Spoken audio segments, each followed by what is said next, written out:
안녕하세요. 파산관제의 홍익 변호사입니다. 예정된 2024년 관제인 직무편을 공부하고 있습니다. 부동산 한가의 경우를 공부하고 있습니다.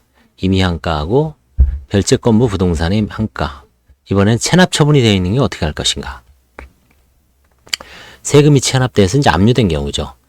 체납 처분이 원인이 된 재단 채권의 금액을 먼저 확인한 후 매수인으로부터 받은 계약금 또는 중도금으로 당해 부동산에 압류 원인이 된 재단 채권을 변제하여 이를 말소하는 절차를 진행합니다.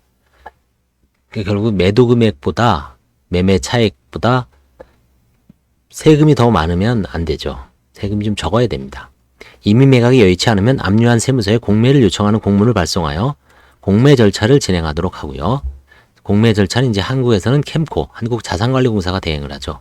만일 공매 절차가 진행될 경우 한국자산관리공사에 파산 선고 사실을 통보하고 매각 대금을 파산관지 임층 계좌에 입금하여 줄 것을 사전에 서면으로 요청한다. 이거는 물론 세금 떼고 돈이 남는 게 있을 때 그렇게 그런 거죠. 남는 게 없으면 끝입니다.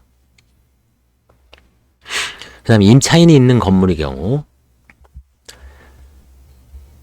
주택임대차보호법이나 상가건물 임대차보호법에서 대항 요건을 갖춘 임차인이 존재할 경우 파산관제인은 335조에 의하여 미행 쌍무계약으로 해지권을 행사할 수 없습니다. 340조 제4항으로 제한됩니다.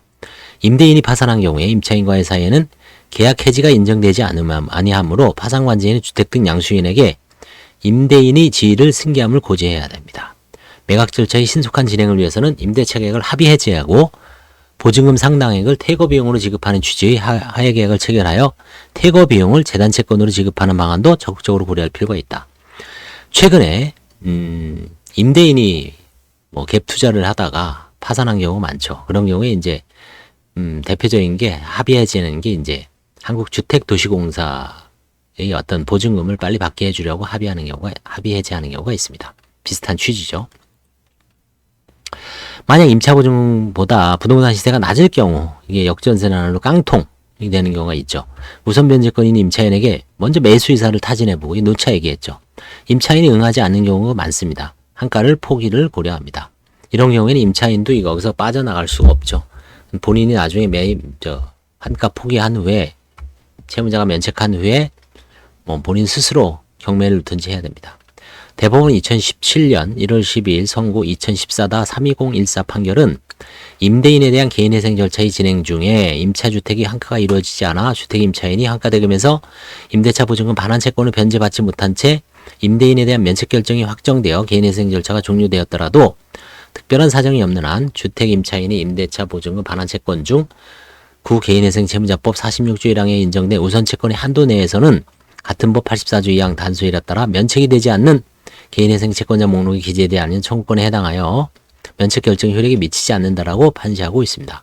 위 대법원 판결은 개인회생 절차의 경우이긴 하나 개인 파산 절차에서도 같은 법리를 전개하여 우선 변제권이 있는 임차보증금 반환 채권이 채권자 목록에 기재되어 있다고 하더라도 채무자에 대한 면책 결정 효력은 채권자에게 미치지 않는다고 본 하급심 판결이 있습니다.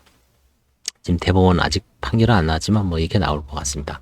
면책 결정 효력은 임차인에게 미치지 않습니다. 대항 요건을 갖추지 못한 임차인의 임대차 계약이 쌍방 미행 쌍무계약에 해당하여 335조에 의해서 해지권을 행사할 수 있습니다.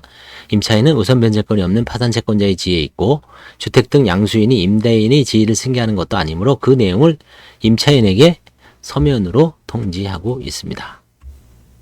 그래서 임대차 보증금이 임차인이 있는 건물, 그 다음에 공매의 경우, 체납 처분의 경우에 이런 방식으로 한가를 한다. 그걸 잘 염두에 두시기 바랍니다. 감사합니다.